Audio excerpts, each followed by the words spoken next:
Alright guys, I am back with my review of TNA Lockdown 2014. If you check out the Facebook page, you probably have seen that I've been at the beach, so that's why I was kind of slow on uploading this video. I actually just got back. So, this is Lockdown 2014. All the matches are in a steel cage. The first match is Sonata, who is the X Division champion. What the hell is going on here? You have the Bromans lose the belts to the American Wolves on a house show. Then they beat the American Wolves in Japan, so they're the tag team champions again. Then you have Sonata beat Austin Aries for the X Division title at another Japan show, which I'm fine with, but they don't even show the matches. They just basically tell you that this happened, and that's it. So I don't really care for the way they've been changing titles recently. So you got Sonata, Yasu, and the Great Muta versus Bad Influence and Sabin. Bad Influence and Sabin may not even be with TNA much longer.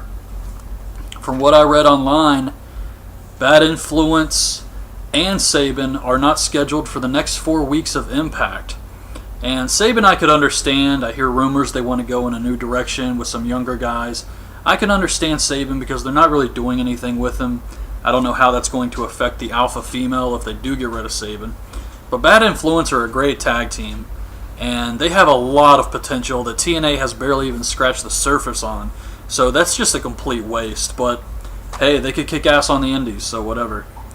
Bad Influence have X-Men themed tights, which I thought was cool. Kazarian takes the mist from Muta. Muta hits Daniels with a Shining Wizard, and Sonata hits him with a moonsault for the win. This was a good match here. It was just fun. So Dixie Carter comes out to rile up the live crowd, and she says she has a plan to make sure her team wins tonight, and Jeff Hardy is not allowed in the building. Then it's Samuel Shaw versus Mr. Anderson in the Escape the Cage match, and Samuel Shaw comes out first, and he says if Christy Hemme doesn't come out here, he's going to end it all.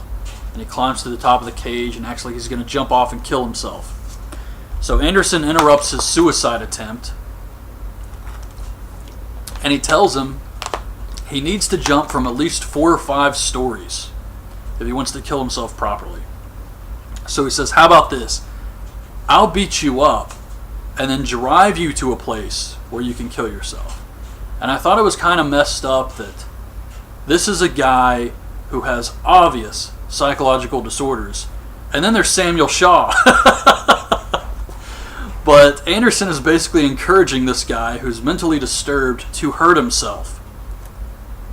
So anyways, they have the match. Christy Hemme comes out to watch. The ref takes a bump, and Anderson hits 2 mic checks on Shaw, puts his gum in his ear, and then he climbs out of the cage, but the ref is out. And while Anderson's out of the cage, Shaw pulls Christy Hemme in through the camera hole. So he's got her alone in the cage. And Christy Hemme is running around in these high-heeled shoes. And there's a video online. It's really funny. It's a model. And she's walking down a runway, and she's wearing these high-heeled shoes, and she gets all like wobbly-legged. It looks like her ankles are breaking. I don't know what's going on. But that's exactly what Christy Hemme looked like here. It was hilarious and sad at the same time. So Anderson gets back in the cage, so nothing happens with Christy Hemme. She just runs away. And Shaw low blows him, and then chokes him out, and then he just leaves the cage and wins the match. The ref saw it this time, so Shaw's the winner, and the story was actually okay here, but the match, not so much. We see Team Rude backstage. They're still fighting over the 10%. Then EC3 comes out and issues an open challenge, and he actually tells the fans not to hijack this show. And Bobby Lashley comes out. He accepts the challenge. This was a big surprise for me. I had never cared for Bobby Lashley. He doesn't have any like charisma, nothing about him, just very bland. So I don't really care about Bobby Lashley. But he hits a running power slam and a spear on EC3. I guess they never really had a match or anything. The bell never rang. It was just EC3 issued an open challenge. Lashley said nothing. So he really just went out there and hurt the guy. He never officially accepted, but he did spear him, so I guess it's going to be EC3 feuding with Lashley going forward. Really doesn't interest me unless Lashley's there to put over EC3, which is what he should be doing. Then it's Manic versus Tigre Uno. And this match was good. I thought it was decent. Definitely have something with Tigre Uno, especially if you saw the match on Impact with the Bromans versus Tigre Uno and Sonata.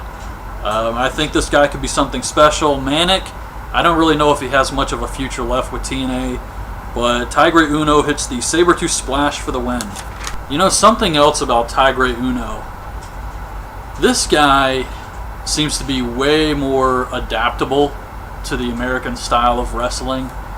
And I'm just wondering why WWE didn't try to bring in someone like him instead of Sin Cara. But I also wonder if Sin Cara would be as bad in TNA. I mean, maybe it's just the styles of wrestling are completely different. I know WWE has its own distinct style, and I guess that's what held Sin Cara back. I really have no idea, but Sin Cara was terrible in WWE, and I'm just curious how he would fare in TNA. Anyways, it's Gunner versus James Storm, last man standing match. Storm comes out with new music. He's got a new look to him. He kind of reminds me of Kevin Sullivan now. But I enjoyed this match. It was just two guys going out there and trying to beat the hell out of each other, but it could have used blood. If there was one match on this show that needed blood, it was this one. So, Gunner goes for the flying headbutt. Storm throws a chair at his face, and then Gunner superplexes Storm through two standing chairs, and Gunner barely makes it up before the 10 count. So Gunner wins the match. Then it's Gail Kim versus Madison Rayne. Madison jumps off the top rope and spears Gail for the win. Match was okay. There was one funny spot, though, where Madison Rayne is doing that thing where she puts her legs over the girl's head and just bashes her face into the mat. But she did it holding onto the top of the cage, so it just looked like Gail was bashing her own head into the side of the cage. The world title match, Magnus versus Samoa Joe. This was a good match, but the finish was freaking terrible. You cannot justify this. I don't care how big of a fan you are of TNA. You cannot justify this finish. It was so lame. Everybody looks stupid here. So Joe hits the muscle buster and goes to choke out Magnus. And a hand reaches through the ring mat. Just like Undertaker did to Diesel years ago, except this was freaking stupid. And he reaches up through the mat, and he grabs Joe, and he pulls him into this hole. Joe looked dumb as hell going into this hole. And something's happening. We don't even know it's Abyss at this point. But something's happening, and Magnus is just waiting. And then Joe comes out. So whoever is in this hole couldn't be too impressive. I mean, that's what you're thinking. And Joe comes out. He chokes Magnus. Then Abyss comes up behind him, hits him with Janice, hits a black hole slam, and Magnus puts Joe in a sleeper hold. And the ref raises his hand up, and it goes down 3 times. So Magnus wins the match. And there was a little bit of blood here, nothing crazy, but there was a little blood from both guys. And if you were only going to have one match on the show with blood, it should have been Gunner versus Storm. Then backstage, Eric Young is very pissed off that Abyss has aligned himself with Magnus. So the main event is the Lethal Lockdown match. And this starts with Austin Aries and MVP doing some good wrestling. Then it's the Bromans and the Wolves. And the Wolves were really over with the fans here. And I was enjoying the match at this point. Then Bobby Roode comes out. And then they start the countdown again. Which is weird because Jeff Hardy's not allowed in the building. But it's not Jeff Hardy, it's Willow. Willow comes out, he debuts here, he wears these big shoulder pads, he looks kind of like Ultimo Dragon. They lower the roof of the cage with all the weapons, and then Dixie Carter comes out. And she says that she's here to introduce her insurance policy, Bully Ray, as the special referee. Keep in mind there's a match going on during all of this. So Bully Ray comes out and brings in a table, and then he starts calling the match right down the middle. So I'm wondering what the hell is going on here. And Bobby Roode picks up MVP. He's about to Roode bomb him through the table, and Bully Ray stands in his way. So Roode is like, man, what the hell are you doing? Get out of the way. And Bully slams Roode. MVP hits him with a kick, and Bully counts 3. So MVP wins the match here. He's now full owner of TNA. I don't know.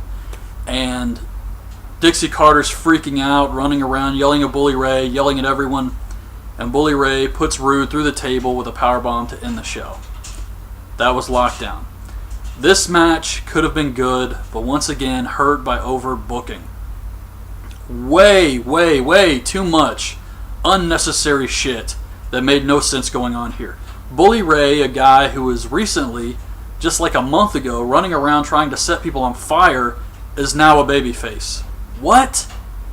So Lockdown 2014 was a show with a decent undercard that actually had some good matches like Gunner and Storm, the Japanese team versus Team TNA. The Knockouts match was okay even. There was some decent stuff on the undercard, but Magnus Joe and the Lethal Lockdown match both suffered from overbooking, which has really always been a problem with TNA. And it was just disappointing to see something that could have been a good show end like that, with the fans chanting bullshit for Magnus versus Joe, and then the Lockdown match with just way too much going on. They didn't need all of that. So, yeah, just another entry in the long trend of TNA having great talent who can go out there and put on great matches, and them just complicating everything for no reason at all. So that's my review of the show. I hope you guys liked the video. Leave your thoughts on the show in the comments, and thanks for watching. Bye. Video. I actually just got back. So, this is Lockdown 2014. All the matches are in a steel cage. The first match is Sonata, who is the X Division champion, versus Bad Influence and Sabin. Bad Influence and Sabin may not even be with TNA much longer. From what I read online, Bad Influence and Sabin are not scheduled for the next 4 weeks of Impact, their Japan show, which I'm fine with, but they don't even show the matches. They just basically tell you that this happened, and that's it. So I don't really care for the way they've been changing titles recently. So you got Sonata, Yasu, and the Great Muta. Alright guys, I am back with my review of TNA Lockdown 2014. If you check out the Facebook page, you probably have seen that I've been at the beach. So that's why I was kind of slow on uploading this. What the hell is going on here? You have the Bromans lose the belts to the American Wolves on a house show. Then they beat the American Wolves in Japan, so they're the tag team champions again. Then you have Sonata beat Austin Aries for the X Division title at another